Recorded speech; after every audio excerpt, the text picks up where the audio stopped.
Hey, welcome in everybody. Hope you all can hear me just fine on another live edition of the H Town Huddle. It's playoff time, baby. Playoff week. We're doing it live, and we're ready to rock and roll. So appreciate everybody for joining me this week. We're going to break it down. We're going to hit some betting stuff. We're going to do all the good things that we normally do here on the show. But first, we're going to kick it off with our basic, regular H Town Huddle intro. Appreciate everybody for being with me this week.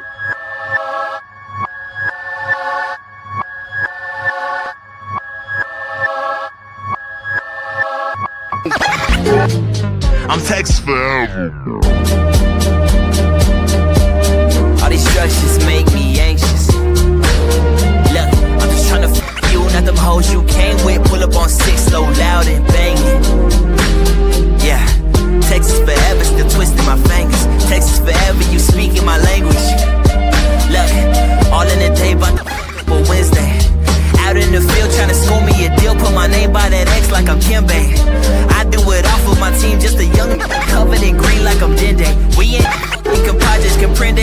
Clutch city, crush city, whatever you call it.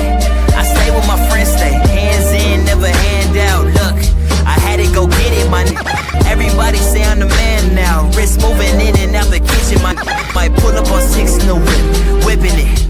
I'm just a young getting it. All I had was the pot I was pissing in. Now everybody want pieces, percentages. I'm just trying to get my niggas over. I did the work that these won't. All this money, cash, cars, clothes, hoes, coming in fast, but I'm sipping slow. Cause it's Texas forever.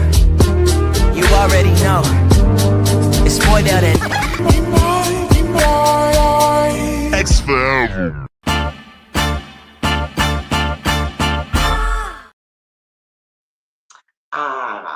Perfect timing, everybody. Appreciate y'all once again for being here. Like I said, we're in the playoffs. Regular season is over. It's time to get busy. We got the Pittsburgh Steelers on the menu Monday night, happening late Monday. Here is that graphic.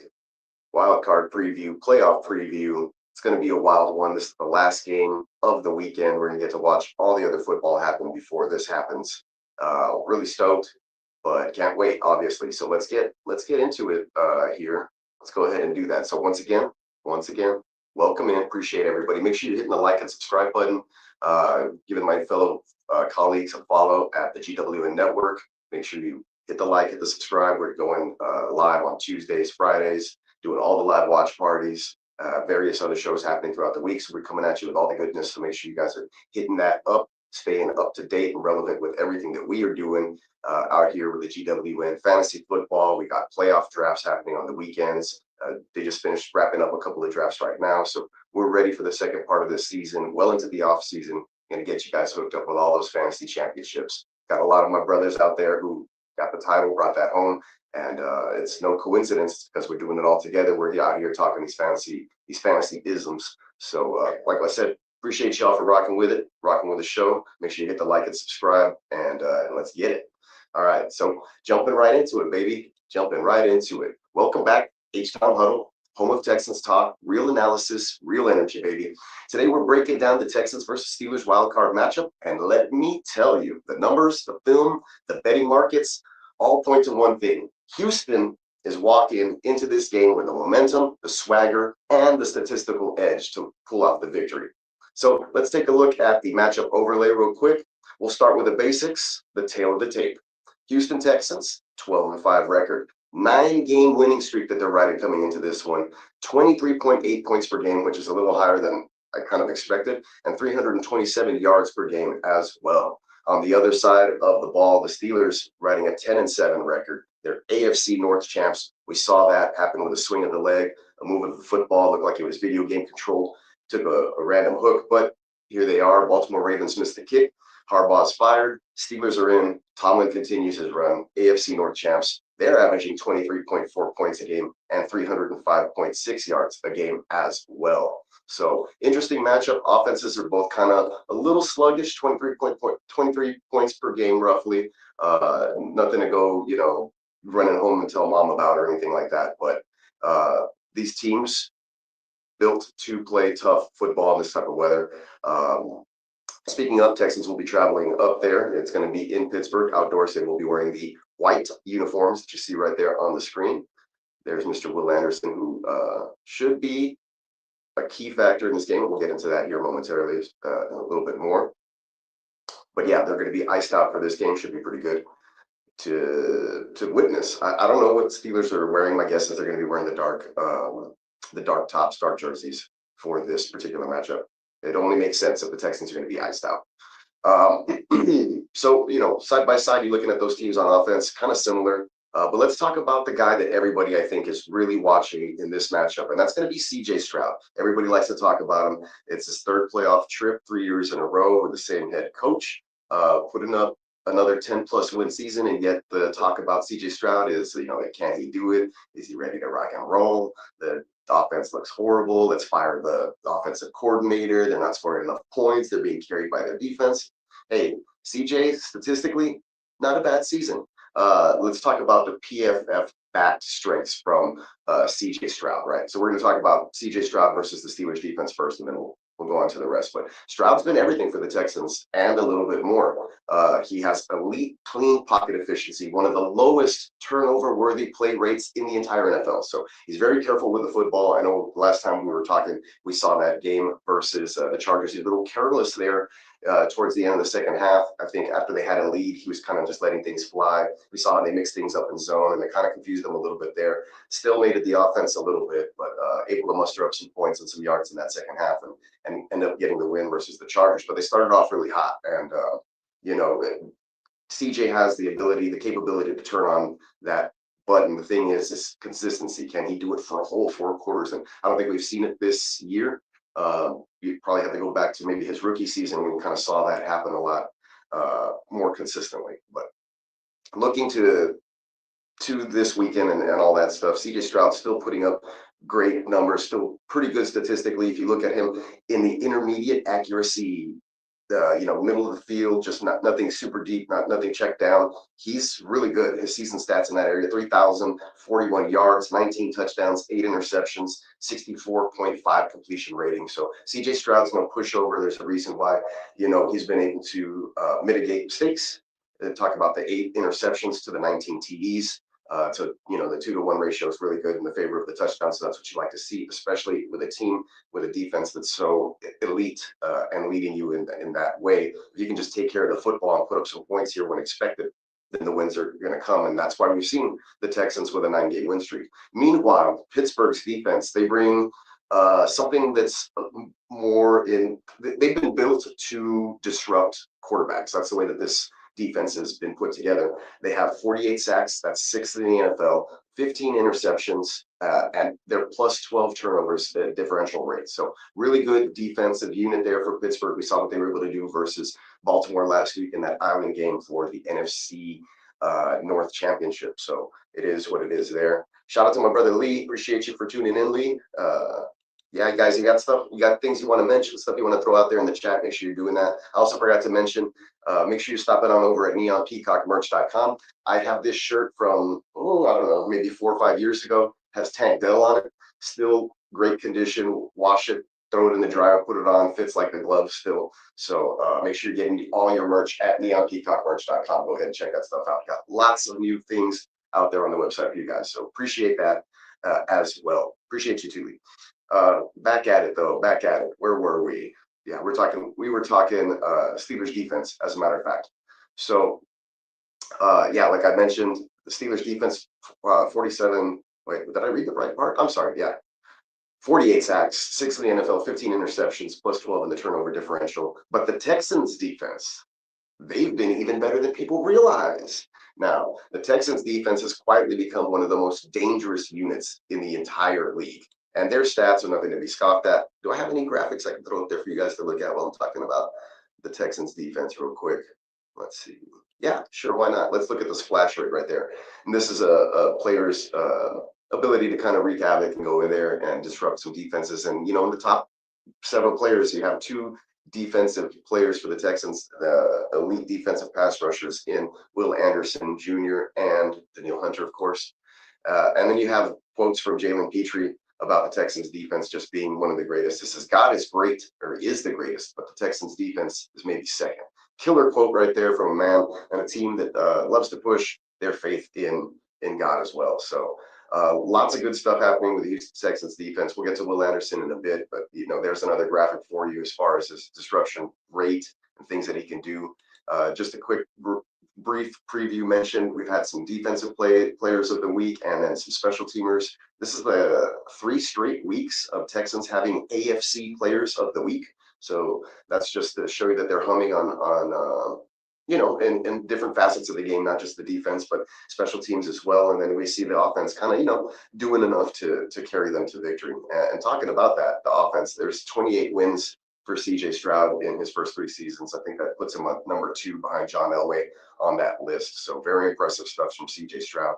I know people want to talk down about him all the time and can he play? And he's the reason the Texans aren't good. Well, he's probably better than your team's quarterback, most likely. All right. So let's stop with the CJ hate. All right. Let's kind of put that on the back burner. Let's see if and he's been great in the playoffs. So let's see if he can continue that. Right. But on the flip side, Texans defense, what we were talking about, their defensive stats, 47 sacks. That's just one less than one less than Pittsburgh, but 19 interceptions. That's 3rd in the NFL. And they're plus 17 in the turnover differential. That's 2nd in the NFL. And Pittsburgh, their offense likes to lean on Aaron Rodgers, who has 3,322 passing yards, 24 TDs, and 7 interceptions this season, which terrific numbers. But we know that Rodgers does that. He does that basically every year. He puts up gaudy TD number, well, not gaudy, but decent TD numbers and low turnover rates. His numbers are pretty much on par with CJ Stroud this year. Like I said, nothing to go crying home to mom about these offenses, but good enough to win you some football games when it counts. Jaylen Warren, though, on the other hand, 958 yards, 6 touchdowns, 4.5 yards per carry. So we'll see how he stacks up versus the Texans defense. I know that I mentioned it on one of the lives the other day. Lee was asking me who I wanted to face when the Steelers were playing the Ravens, and I said that the Pittsburgh's matchup is a little trickier, I think, for Houston Texans defense because they got 2 running backs that they can use, one that's really good in the passing game, and that's kind of been a bugaboo for the Texans defense, that and mobile quarterbacks. We don't have that with Aaron Rodgers, which I kind of favored in this matchup and was, leaning towards. But at the same time, the explosive receivers, Aaron Rodgers being a better pocket passer than Lamar Jackson, being able to spread the football around, getting DK Metcalf back, and then the ability of the 2 running backs out of the backfield. That always scares me with the Texans defense. We saw Seattle be able to do it with 2 running back system, had them kind of scratching their head, not knowing if it's a pass or run. And if you can get the Texans second guessing themselves instead of running sideline to sideline reacting, then you're in business on offense. So that kind of scares me a little bit. Jaylen Warren, something to watch, and he's in my best bets section coming up. So, keep it locked in and tuned in if you guys like to put those, place those wagers on those fantasy sites. So, leaning right into it, here we go. Let's talk that money because Vegas has spoken on this, and this is according to DraftKings. It's a DraftKings kind of style lineup. So the current lines from the aggregated sports books, the ones that kind of looked at 2 or 3, put them together. These are the numbers that came out. So we have the Texans -3, and that's the current line right now. The point total 39.5, and then the money line is Texans -170, Steelers +140. And like I said, that's aggregated, so don't go look at a website and say, "Oh, you're wrong." I kind of just did the math and crunched all 3 sites together just to kind of give you a general betting style, by these 3 different websites. So you can just kind of see where everybody stands on this game. The model projections, Stats Insider has Texans with a 63% win probability, so that's really good for them. I feel really good about this game going into this game, as opposed to like almost all the games in the last 9 weeks. I've had the Texans by like 3 points or so, give or take, every single week. But I have a lot more confidence. I don't know what it is about the Steelers, maybe the fact that they've lost their last 6 first-round playoff games or something to that effect. Tomlin is really good on Monday night. I know that the Texans haven't had a Monday night playoff game. Actually, they never had a playoff game outside of an early Saturday window in their entire history of the Houston Texans. So this is something new for them, playing on a Monday night, late primetime wildcard weekend. Hopefully that doesn't throw them off. Hopefully it just gives them more time to prepare. They're ready and more hyped. This last game that they played to close out the season seems like it was a lull, not a lot of hype, but they were able to pull off the victory and still reach deep down in their bag, pause, and pull out the win. So Sports Grid does have the Texans by 6 points and a 69% win probability. But the best bet here, like I said, Texans -3. So that's typically where I do like to bet this. These games are slugfests. They typically are a little closer than what Vegas suggests, even when one team is favored. Remember, the Texans are on the road, so I would probably throw another +3 on the Pittsburgh side, just if you're looking at total scores. The under 39.5. Both teams rank in the top 10 in sacks and turnovers. So this low, less than 40-point total is extremely justified. All right, so we're not going to go out there and probably witness a barn burner. I think if that ends up happening, the Texans probably wouldn't be able to keep up, right? They're a defensive-minded team, but both these teams pretty similar. Another good bet here, we have CJ Stroud, 232.5 passing yards. I do have the over on that.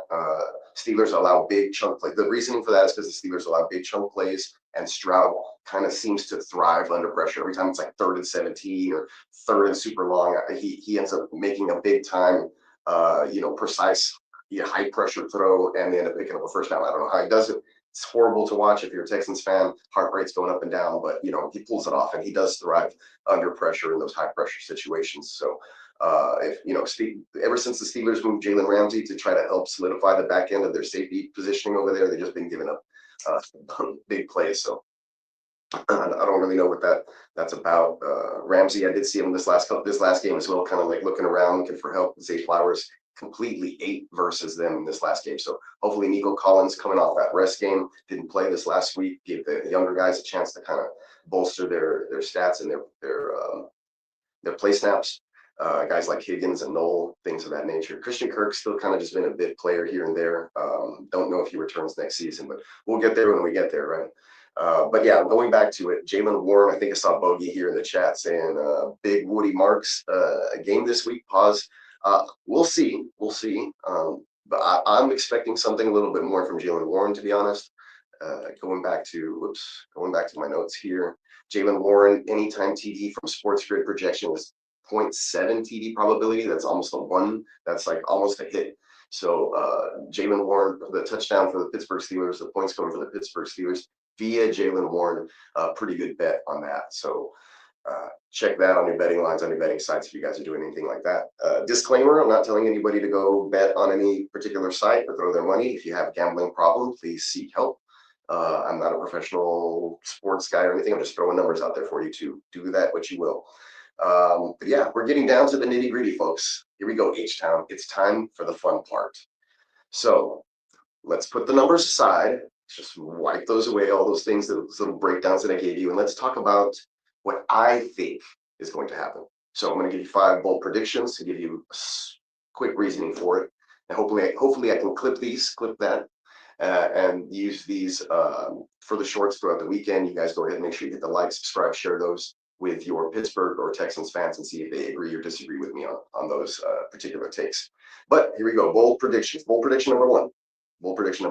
CJ Stroud throws for 275 plus yards and 2 touchdowns. I know, Super Bowl. They're bold. The predictions are bold here. And here's why. Pittsburgh defense, it's aggressive. But I mentioned it before, they gave up chunk plays. We saw that last week. I think Zay Flowers had like 150 yards and 2 touchdowns by himself. Versus, the Ravens were kind of struggling, had fallen off the bus a little bit for most of the season, back and forth, but that offense was still able to do it versus the Pittsburgh Steelers. So very encouraging for folks like Nico Collins in this matchup, or, Jalen Knoll or Jaden Higgins, whoever can get behind defensive players for the Pittsburgh secondary, right? And I mentioned that also earlier. The other reason, Stroud is elite versus pressure. So if Pittsburgh wants to go ahead and try to bring that extra pressure, they give them an extra second. The running back chips, offensive line does a decent job picking it up. Boom, we got a bomb down the field and a good chance at making a play or picking up a flag. So those big chunk plays is why I'm so bullish on CJ Stroud having 275 plus passing yards and 2 TDs. I think he's due. He's done really great in the playoffs. Nick Wright came out in a segment a while back saying that CJ Stroud his numbers were inflated in the playoffs because of his rookie year. He had like 1 opening great playoff game or something like that. But if you take it all cumulatively and you throw out that first game, he still has like 700 passing yards and several TDs and a 60-something percent completion rating and like a 90% rate. So Nick Wright has no idea what he's talking about. Nick Wrong. But I think he's just a CJ Stroud hater. But, it is what it is. I just want to remind everybody, CJ Stroud's still pretty damn good at football. I mean, another 11-win season. He had 10 at least the last 2 years before that. He has a good playoff record. This would be the third time in a row that he's in the playoffs. So taking a lot of the rookies there. With Texans are a young team too. A couple of years before they did the whole rebuild, one of the oldest teams in the NFL, now one of the younger ones. Lots of not a lot of playoff experience, but if you look at the young players that have been there, several of these guys are already going into their third time, in postseason. So bold prediction number 2. Clip all that other stuff. Nico Collins, and this goes hand in hand with the first part. Nico Collins goes over 100 yards, and we saw Zay Flowers do that last week with the Ravens, which isn't really known for being a bolsterous passing attack, right? So CJ Stroud and the Houston Texans tend to lean on the passing game a little bit more than the run. And here's the reason behind or backing up the bold prediction number 2, Nico Collins going over 100 yards. Joey Porter Jr. is having a great season, but Collins has route win advantage. He matches up on the line of scrimmage. You guard him. You can't stop the slant. You can't stop the deep in breaking route. And then when you're worried about that stuff, he beats you on the go over the top on a blown coverage. So I really like the aggressiveness, the physical attributes of Nico Collins, 6'4", 215, 220 pounds. And you have his twin on the other end, Jaden Higgins, you got to worry about. So Joey Porter Jr., good luck. But Houston schemes him open early and often, so be on the lookout for Nico Collins, grabbing a bunch of balls, pause early in the first couple of drives, and setting things up to open up the running game and some of the other receivers for the Houston Texans. Clip that. Bold prediction number 3. Texans defense forces 2 turnovers. Count them, 1, 2, dose. Houston is top 3 in the NFL in interceptions and turnover differential.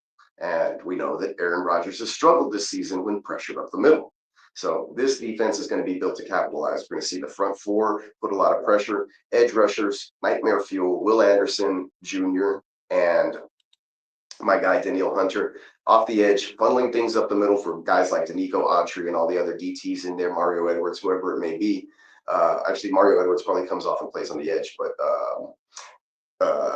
my guy Tommy Togiai or whoever it may be playing defensive tackle, they'll funnel that in. We can maybe get a sack, get some pressure up the middle, force a turnover.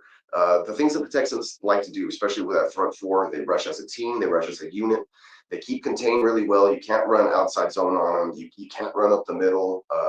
As soon as you step up in the pocket for pressure, you're being sacked. You run backwards, you're losing yards like Josh Allen. So it's going to be interesting to see if Aaron Rodgers can get the ball out quickly. My guess is they're going to try to look for those running backs in the flats quick, which, a team that's aggressive like the Houston Texans can be susceptible to those areas. Pass catchy running backs versus good, quick Houston Texans defensive players, always been a struggle for them. And that's just been historically, right? Not even before the DeMeco Ryans era, when we had guys like Dion Lewis and whoever Tom Brady was checking it down to, tearing us up every time we just needed to beat the Patriots to advance in the playoffs. So had flashbacks right there. Sorry. Damn it, Will Fuller just catch that bomb in the end zone and we're beating them. Anyway, I don't even remember what year that was. 17? I don't know. Who knows?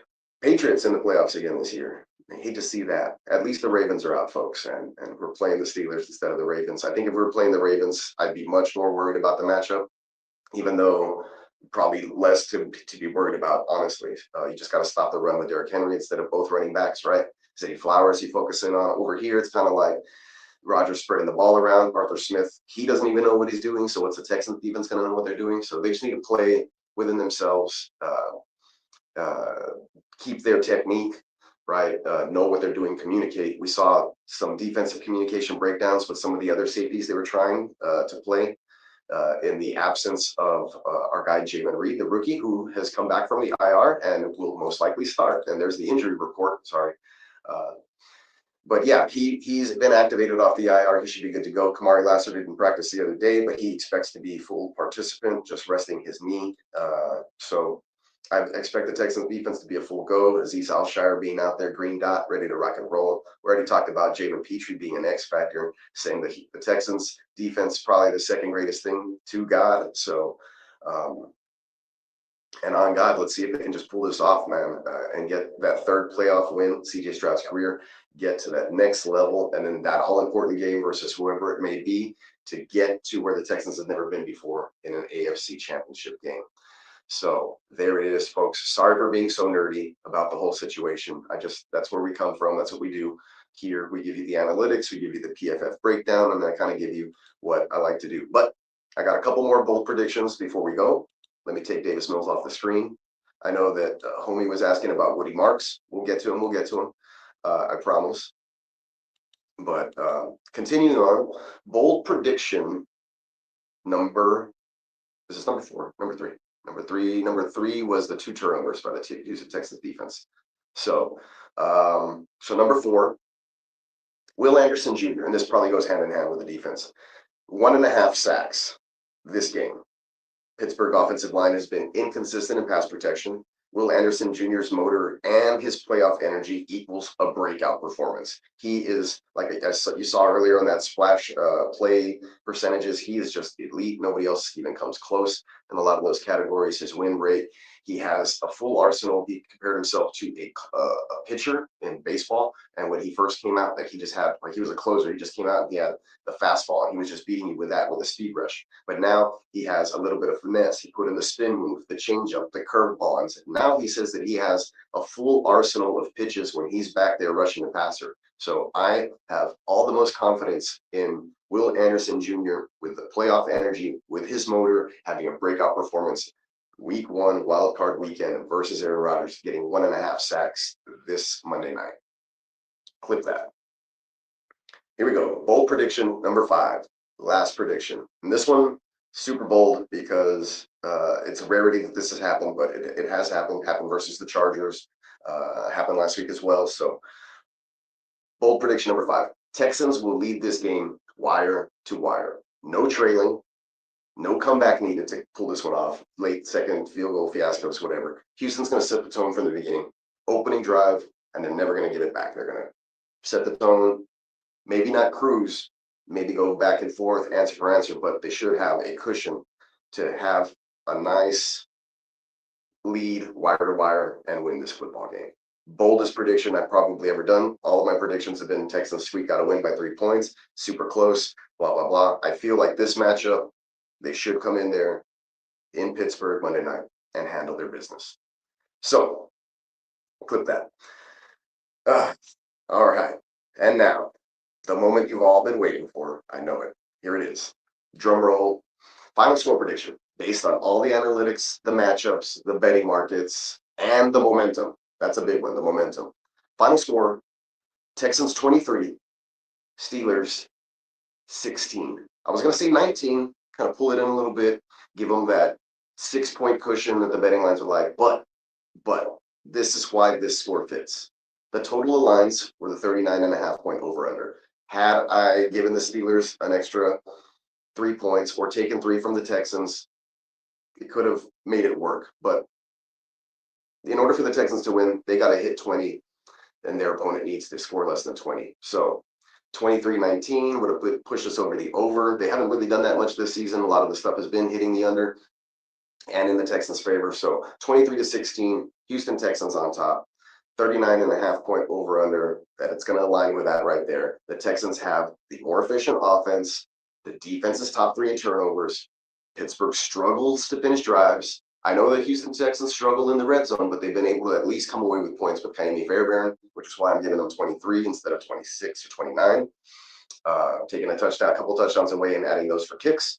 So 23-16 is the score. Like I mentioned, Houston top 3 in turnovers. Pittsburgh struggling to finish drives. Final score, Texas 23, Steelers 16. All right, clip that. And final takeaway.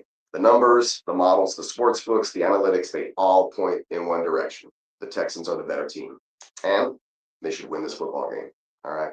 That being said, to go back and answer Bogart's question, I do think that if they're leading the entire way, Texans will try to lean on Woody Marks to run the football. He's done a superb job of finishing games off, picking up tough yards and first downs that they need in order to extend drives and close the game off. So that, coupled with some clock management, shout out to clock, and some good coaching Hopefully they've learned to kind of close out these halves and end of games.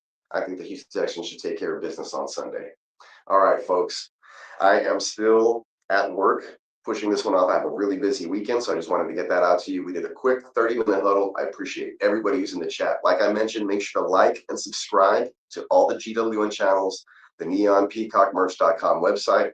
Make sure that you're checking out all the latest drops we have on that, and check out all of our live events for the live watch party. We will have something later on this evening, I believe, for the college football playoffs. So make sure that you go over there, hit the notification bell on the GWN network, and stay cool. I appreciate everybody, man. Love you all to death. Have a great, great weekend. Enjoy the football. And remember that you cannot spell peacock without peace.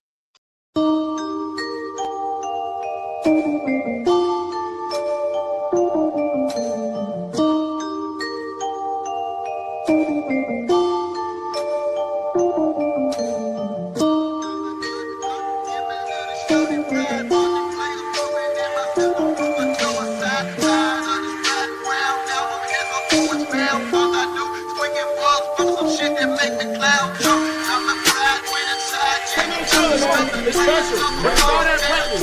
We practiced off this week, man. Them boys are tired. Let's keep it up this week, man. Texans!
Suck my dick and pay me, pay me, pay me.